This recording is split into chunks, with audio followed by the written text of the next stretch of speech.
Yang kedua, dia penggunaan narasi orang pertama, di mana nama Yehezkiel itu kadang-kadang diganti dengan kata aku. Aku di situ berarti Yehezkiel, saudara. Mari kita lihat contoh konkret dalam 1 Yehezkiel pasal 1 ayat 1. Pada tahun ke-30 dalam bulan yang keempat, yaitu pada tanggal 55, pada tanggal 5 bulan itu. Ketika aku berada di tengah-tengah orang buangan, artinya di tengah-tengah orang Israel ya, di tepi sungai Kebar. Terbukalah langit dan aku melihat penglihatan-penglihatan tentang Allah. Kata aku di sini itu menggambarkan Yehezkiel. Jadi yang menarik, di samping Yehezkiel penerima firman ini dan sekaligus penulis firman ini yang pertama kali, dia juga ikut bersama-sama di dalam peristiwa atau kejadian-kejadian dari firman Tuhan yang Tuhan sampaikan kepada Yehezkiel. Jadi tiga hal didapatkan oleh Nabi Yehezkiel di dalam penulisan kitab Yehezkiel. Dia ada di dalam firman yang sedang Tuhan ajarkan, sampaikan kepada dia. Dia adalah penerima firman pertama, dia pula juga penulis firman atau kitab Yehezkiel ini yang pertama. Itu istimewa. Dan memang nabi-nabi yang lain juga seringkali seperti itu.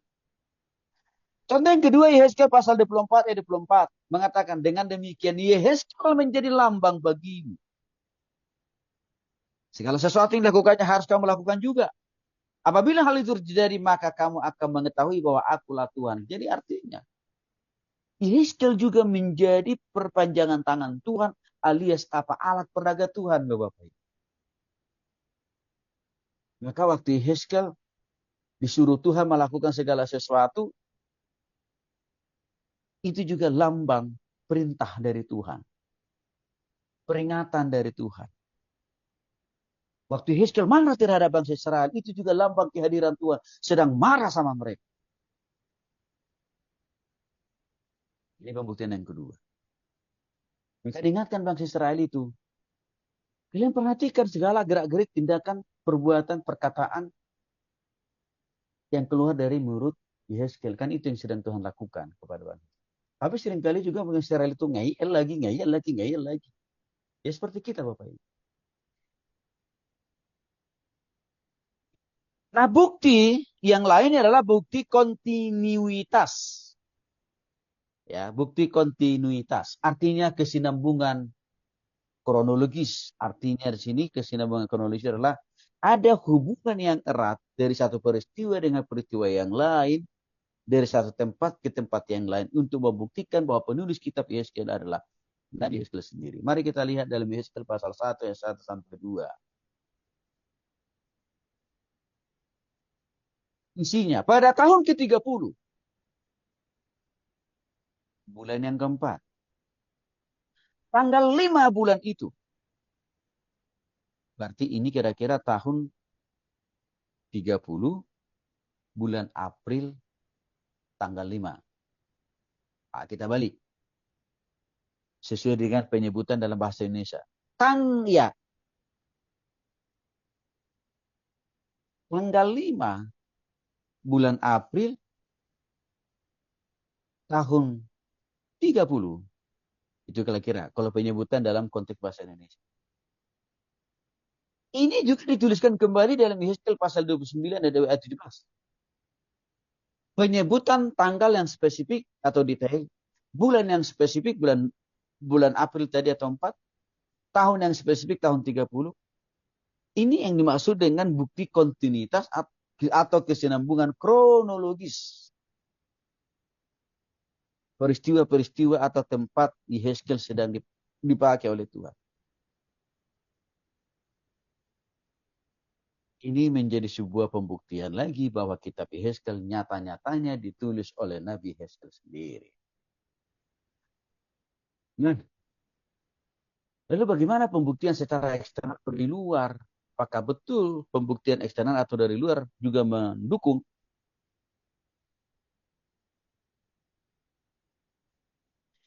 Bahwa Nabi Yehezkiel adalah penulis asli atau orisinil daripada kitab Yehezkiel sendiri. Yang pertama dari tradisi, kebiasaan agama orang Yahudi dan juga orang Kristen secara umum.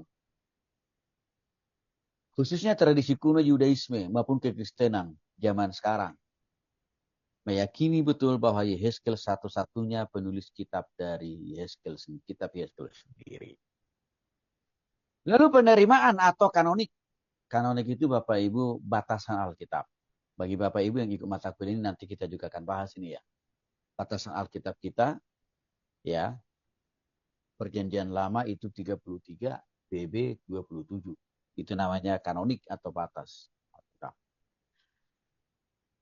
Menerima kitab Yehezkel sebagai bagian dari kitab PL di perjanjian lama dan juga orang Yudaisme menerima kitab Yehezkel menjadi bagian dari isi kitab Tanakh. Jadi kalau orang Israel itu, Bapak Ibu, kitab mereka namanya bukan seperti kitab yang kita punya, kitab PL dan BB, enggak. Tapi nama kitab mereka itu namanya kitab Tanakh. Ya, supaya Bapak Ibu paham ya. Lalu, pembuktian dari sudut sejarah. Yehezkel dibuktikan juga pernah hidup sejaman dengan nabi-nabi besar yang lain.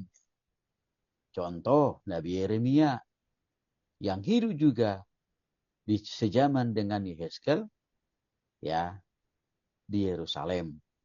Yang kedua, Nabi Daniel yang hidup di istana Babel, tempat pembuangan waktu bangsa Israel juga lagi diproses dan dibentuk oleh Tuhan. Jadi artinya Nabi Yeremia dan juga Daniel tahu, bisa dikatakan menjadi salah satu saksi yang valid juga, yang bisa menyaksikan bahwa penulis kitab Yehezkel itu bukan orang lain selain daripada Nabi Yehezkel sendiri. Bagaimana dengan pembuktian yang lain? Menarik juga. Pembuktian daripada pengaruh literatur apokaliptik. Artinya gaya dan penglihatan Yehezkel. Ambil contoh Bapak Ibu. Di dalam kitab Yehezkel nanti akan kita lihat penglihatan Yehezkel tentang tahta Allah. Kehadiran Allah lah kira-kira begitu. Dan juga pernah Tuhan juga perlihatkan kepada Nabi Yehezkel tentang bait suci di sorga. Ya. Itu berpengaruh besar juga ya bagi Daniel. Karena nanti di kitab Daniel akan kita juga menemukan sebenarnya tentang ya akhir zaman, juga tentang situasi di surga. Sama halnya dengan di kitab Wahyu.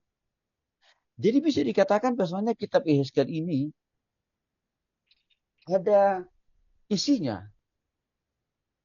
Ada hubungan yang erat dengan kitab Wahyu karena kitab Yehezkel juga mengkonfirmasi tentang keadaan surga. Bahkan tanda-tanda kedatangan